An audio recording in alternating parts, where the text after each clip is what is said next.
또 이 밤이 되면은 잘 안 들리던 어떤 기차 지나가는 소리, 풀벌레 소리가 이상하게 가까이 와서 들리는 것 같다.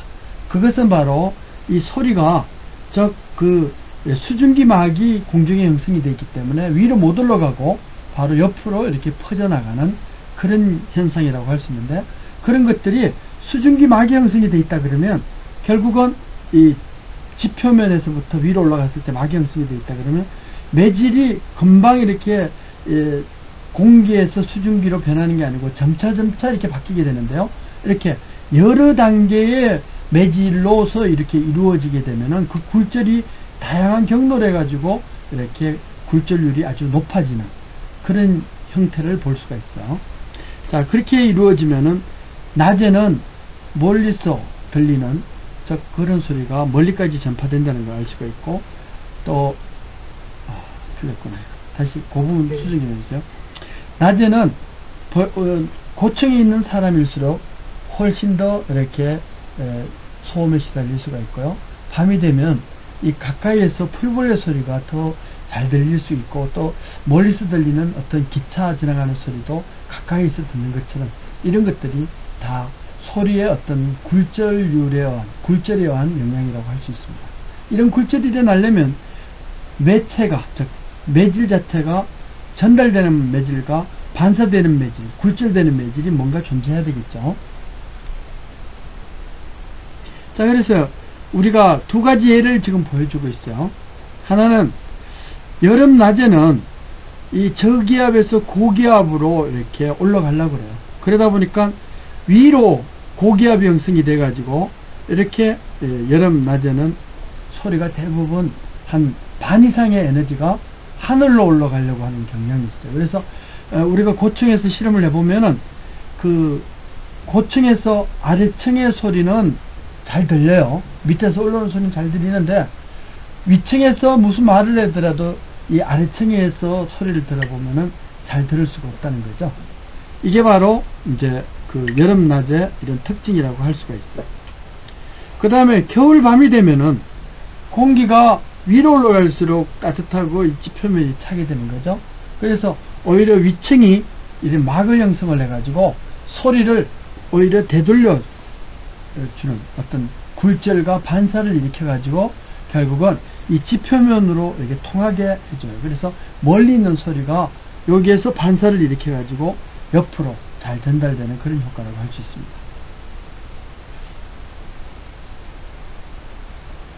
네 번째로 이제 소리의 그 전달 효과, 즉 효과가 바로 간섭이라고 할 수가 있어요.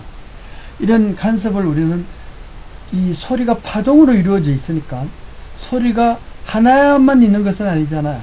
소음도 있고 목소리도 있고 뭐 다양한 소리들이 서로 만나게 되면은 영향을 주거나 간섭을 일으키게 되는데, 이것은 바로 소리가 파동으로 이루어져 있기 때문에 나타나는 현상이라고 할 수가 있어요.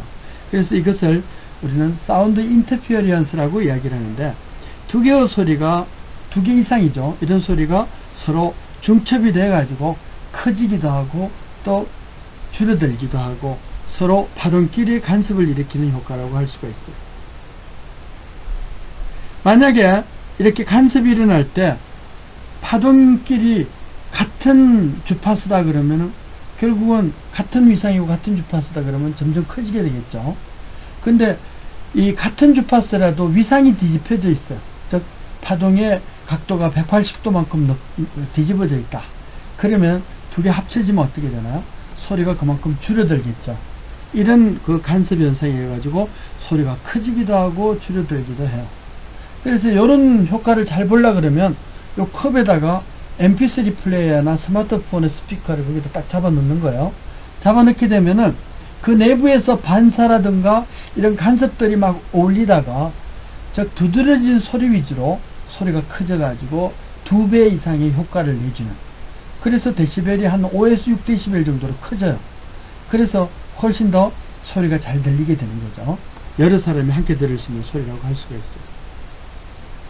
여기서는 소리가 파동으로 이루어져 있고, 파동이라는 것은 파형이 계속 움직인다, 이제 이런 얘기인데, 이런 파형이, 정연파 파형이 이렇게 봤을 때 서로 위상이 같으면 두 개 합쳐지면 이렇게 되겠죠. 주파수도 같고 위상이 같아지면 커지고, 이제 주파수는 동일한데 위상이 서로 반대다 그러면은 약해진다는 거죠. 이런 크기가 이렇게 줄어들어요. 반대로 완전히 역이상이 되어버리면 0이 되겠죠. 그래서 이런 원리를 가지고 옛날에는 소음 제거를 하는데 사용을 했어요. 저 멀리서 비행기 소리가 들리잖아요. 그럼 그 비행기 소리를 제거를 하려면 마이크를 가지고 그 소리를 잡아서 반대파를 쏴주는 거예요. 그러면은 이렇게 위상이 역으로 돼버리니까 분명히 오실로스코프나 이런 상에서는 그 파형이 거의 0이 돼버려요.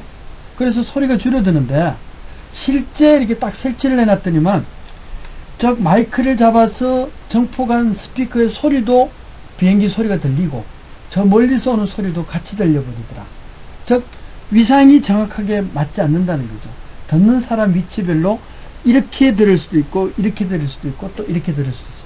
즉 두 개의 소리를 동시에 들을 수도 있기 때문에, 그래서 아이디어로는 되게 좋은 거지만 실제 현실성이 있는 것은 아니다. 또 마이크를 설치해가지고 비행기 소리를 잡아서 정폭을 해서 반대파를 쏠려 그러면은 마이크가 정폭을 해야 되잖아요. 마이크 소리를 이렇게 돼버리면은 하울링이 일어나 버려요.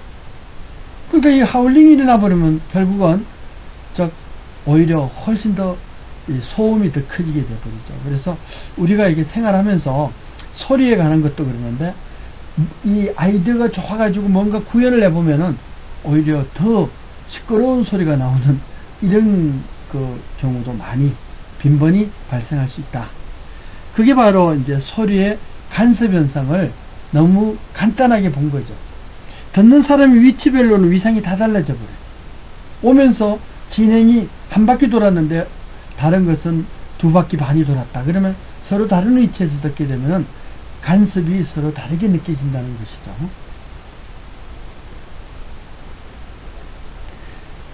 또 이제 소리의 효과 중에 맥놀이 현상이라는 게 있어요. 이 간섭의 일종인데, 두 개의 소리가 아주 근접하게 붙어 있는 경우에는 소리가 커졌다 작아졌다 그래요.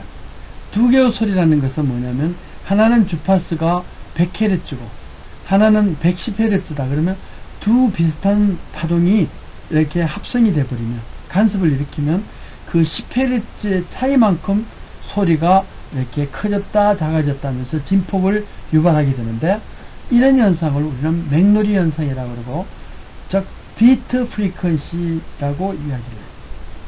그래서 그런 맥놀이 현상을 우리가 구현한 예로, 우리 선조들이 구현한 예로 에밀레 종소리에 대한 특징을 볼 수가 있는데, 그 동영상을 잠깐 보도록 하겠습니다.